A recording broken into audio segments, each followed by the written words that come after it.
let her charge for a minute while I put the air filter back in. Let's give her away. Fuck. Hey there, how are you? Hello, welcome back.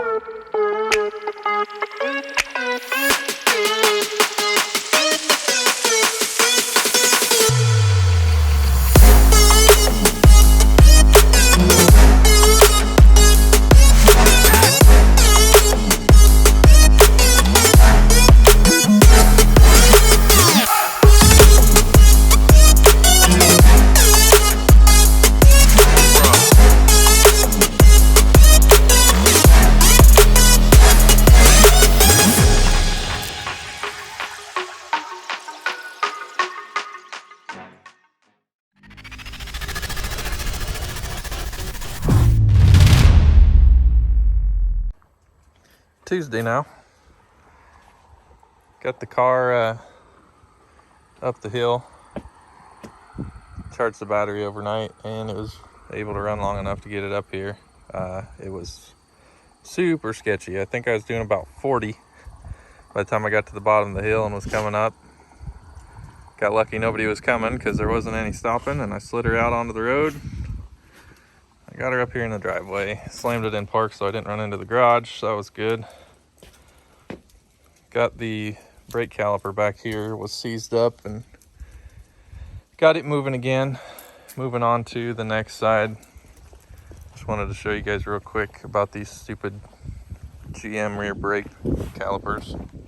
Almost ordered some new ones because I couldn't get the other side to move, but it finally broke loose. But these, they're not normal. Just pushing the cylinder calipers. You have to twist it.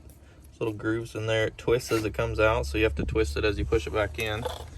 And normally, if your calipers haven't sat for years and years, you can just take your needle nose, open them up, and get each side of that groove and push and twist at the same time. It'll turn, but if that don't work, you can go to your local auto parts store and rent one of these here.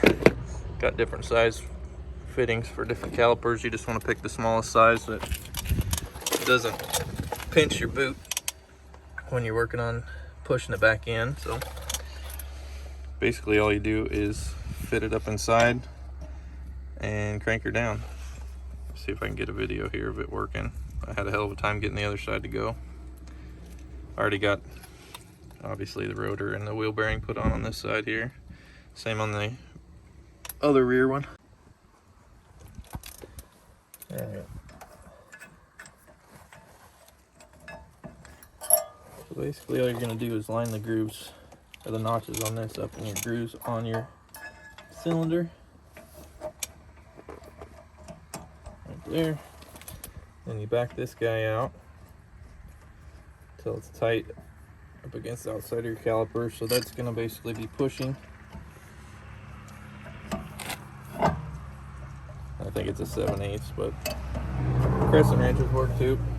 So you tighten that one down, and then screw this one in, and then each time you turn and push your caliper in, this one's going to get loose again, so you're going to have to keep working it out. And then turn.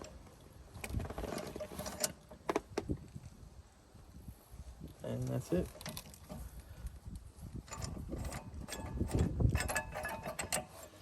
Stupid, but pretty simple to get it back in. Easier if your calipers aren't seized up. Well, if you've been following along, you know we started on September 18th. It's October 6th, Wednesday. Brake lines have showed up. Been working away on these. They're falling apart as been taking them off. We got the first two done from the master cylinder down here. I'm going to start working away on the rest of them. And hopefully we'll be able to stop this thing. After that, the calipers are pretty bad. Rounded off one of the bleeder screws already, so hopefully I don't have to buy new calipers or rubber lines. We'll see how that goes. Next thing will probably be get tires on it. I did notice I let it run for quite a while in the driveway the other day, and it was not overheating, but it was getting hot. I was looking here at my cooling fans, and they still got spider webs on them, so I'm gonna guess these aren't working I don't know if it's a fuse or a chewed up wire somewhere that I haven't found yet. We'll keep working through. This easy little revive project has turned into quite the deal. Still rocking just one vehicle. Sold our second car the day after I bought this Buick and been hitching rides. Let's keep on trucking on this thing. Alright, boys. When you ain't got enough room to run your wrench on your brake lines, just use your 1/2-inch impact. And she should come right up. Look at there. Mint conditions.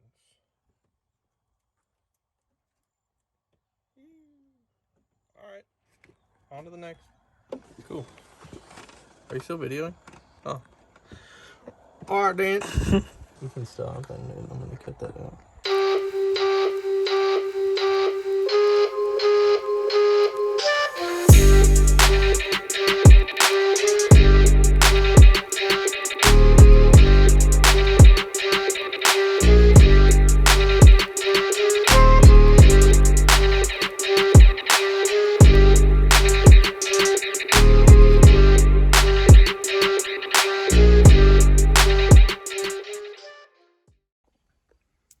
It's now Thursday, the 7th.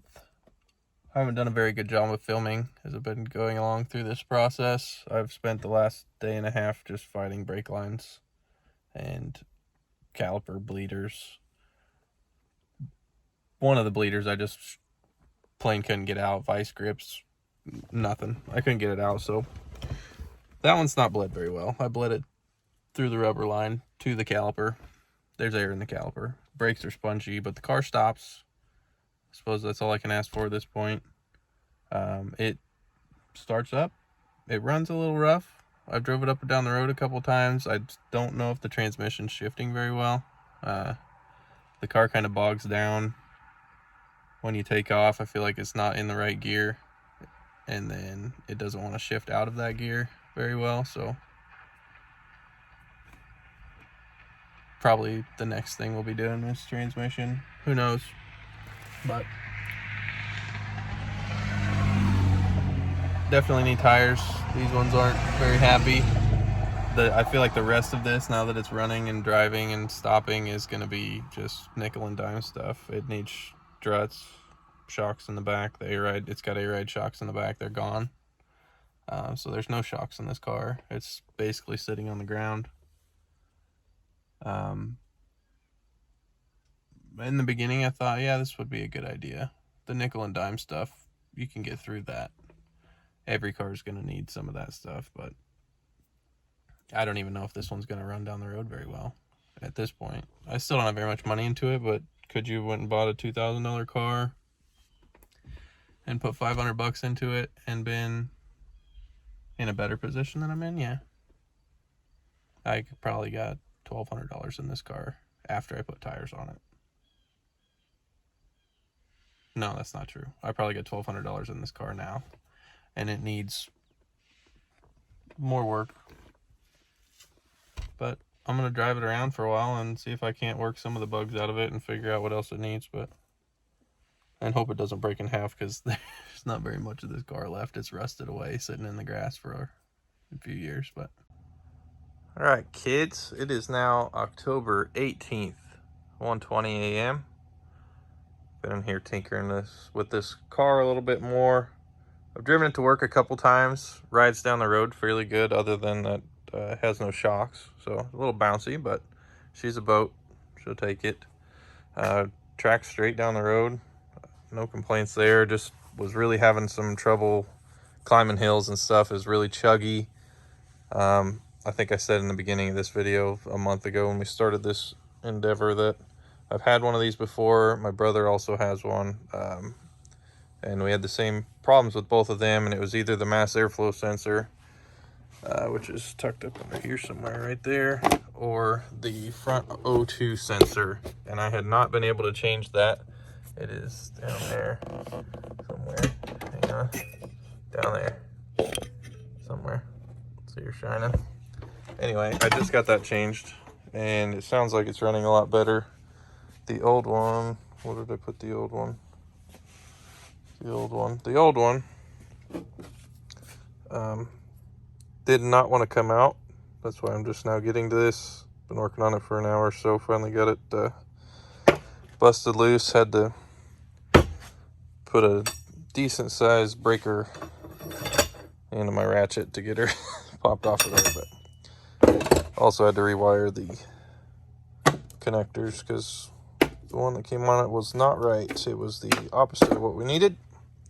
Anyway, just finished that up. I did have to put a new alternator on it. I don't think I filmed that either. That took about 4 minutes. There's 4 bolts to hold that thing on there.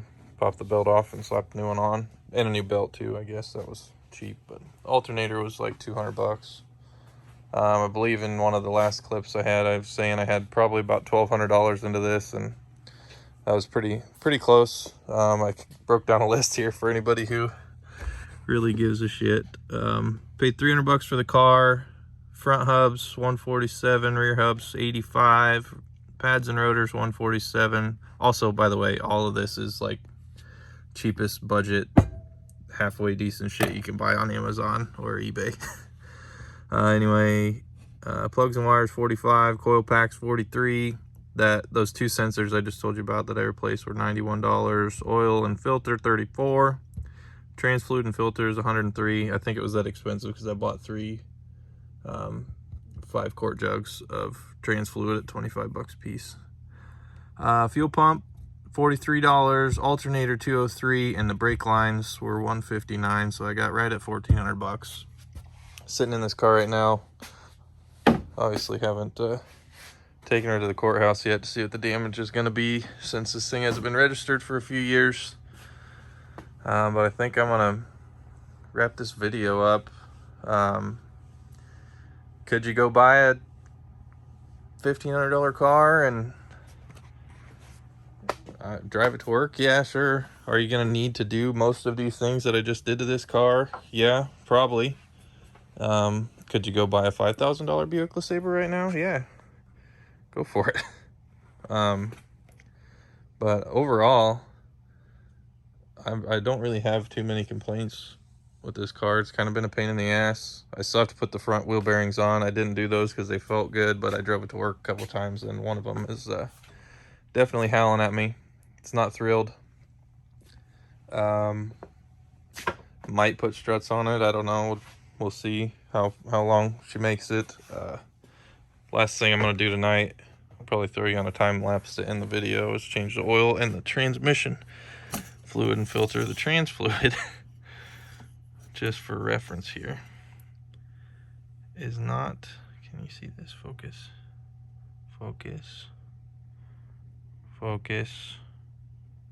Yeah, that's not red. So I'm gonna drop that pan and see what it looks like in there. It felt like this thing shifts fairly good, actually. After making that first trip to work and kind of getting things moving again, it seemed to be doing pretty good. So overall, no complaints. This was a fun little project. I'm gonna drive this thing around for a while. Hopefully I can get a few miles out of it. 250,000 on a Buick transmission is pushing it, but we'll see how far this thing will make it. I left this little patch here on the roof just to remind myself where it came from when I picked it up. That's what she looked like before. She cleaned up pretty good too. But thanks for watching. It's been, I don't know if I'd say fun, but it's been a deal. Hopefully you stuck around for this video this long. I know I didn't film a lot of work. Mostly just me talking about all the shit I've been doing. But yeah, I'll throw you on a time lapse. Let's drop the trans pan and see what's in it, and we'll close this one out. Thanks for following along, fellers.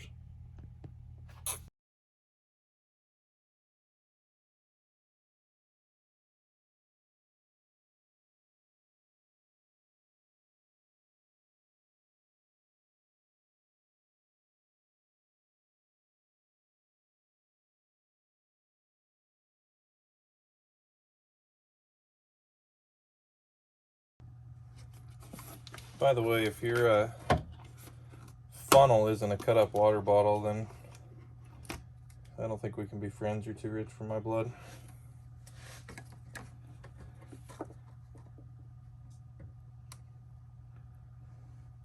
Don't know exactly what these take for oil, but just getting 5 quarts. I think it's like 4.5.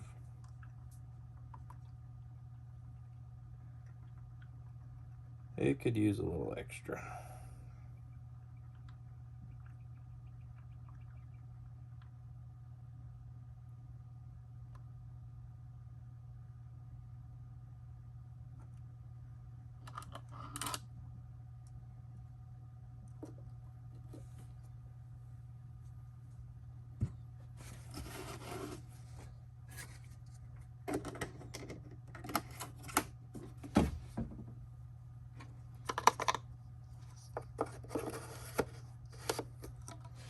Oil changed.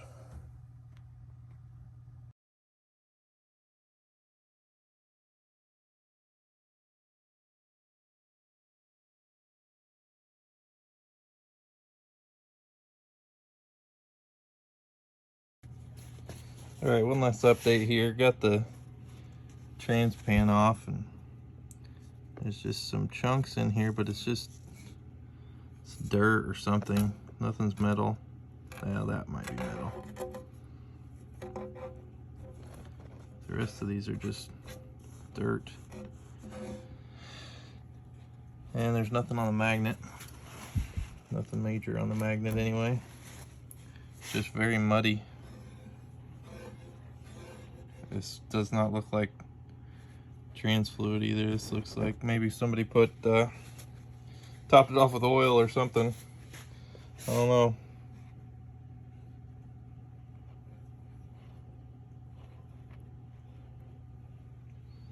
See these out wrenching around.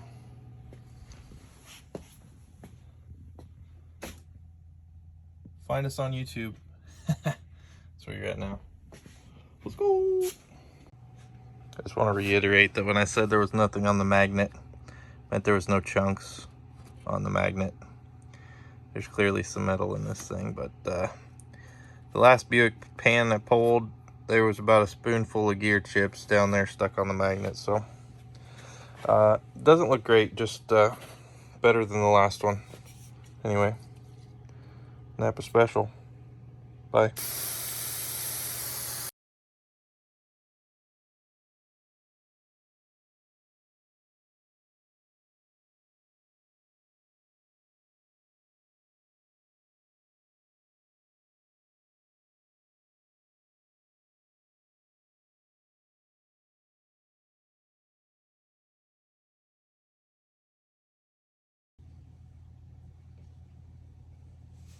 Still here.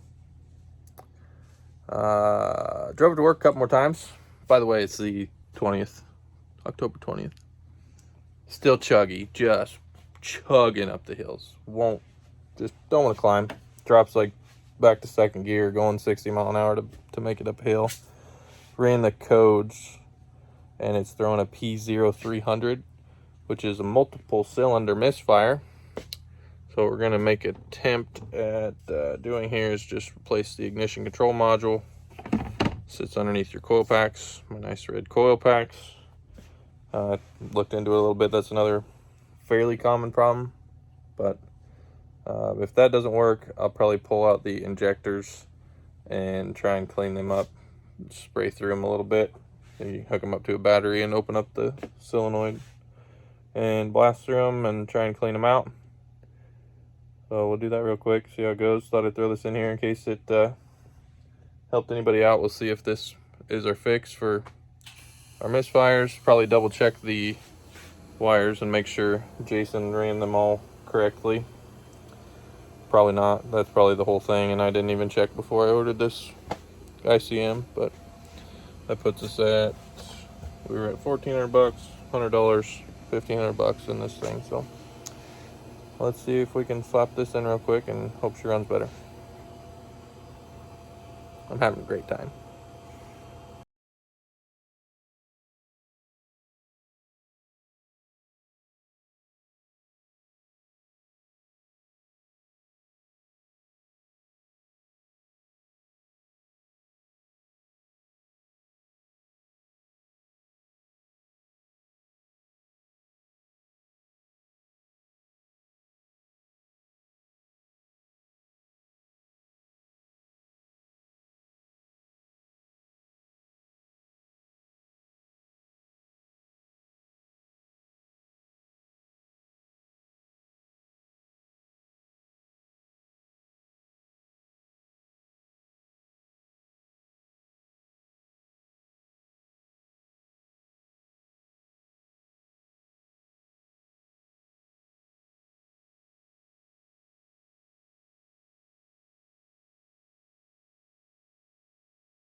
All right, I got the ignition control module in. Coil packs are back on. All the spark plugs are running from the proper, or I'm sorry, the spark plug wires are running from the proper cylinder to their proper spot on the coil packs. Clear the codes on this thing real quick with my cheap doodad here. Let's see. One fault, that should be the PO300. Let's erase, and the check engine light probably won't go off because the car's not on. Erase done.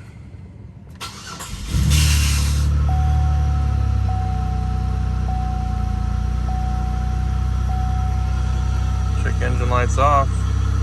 It sounds a lot better, actually. It's not chugging or shaking. Idling about 200 RPMs higher than where it was. Maybe 500 more than it was. It was under $1,000 before, and just chugging away. Oh yeah, that sounds way more healthy.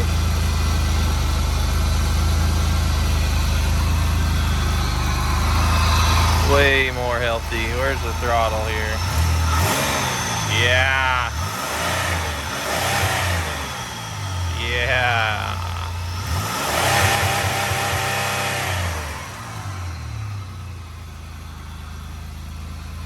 Oh, baby. Well, this thing's meant she's good to run for another 1,000,000 miles. I'm not even going to pull the injectors. I think this is a wrap here, fellas. Guys, thanks for watching. Buick Revive complete. I might go drive it around a little bit here and see how she runs down the road. Hopefully I can climb a hill or two and maybe pass somebody if I feel like it. Sounds fucking healthy now. Way better. Hopefully some of these tips and tricks will help you if you own a Buick LaSabre, or if you don't want to go buy a new one, and handy enough to try and fix one up yourself. I think this will be a pretty decent work car for a little while anyways, as long as the transmission will hold up. And that's it. Don't forget to like and subscribe, because if you ever want to see my Envoy monster truck project finished, we're gonna need some subscribers. Okay, it's just how it is. I need some big dollar items here to polish her off and get it out of the shed. So thanks for watching, boys. See you later.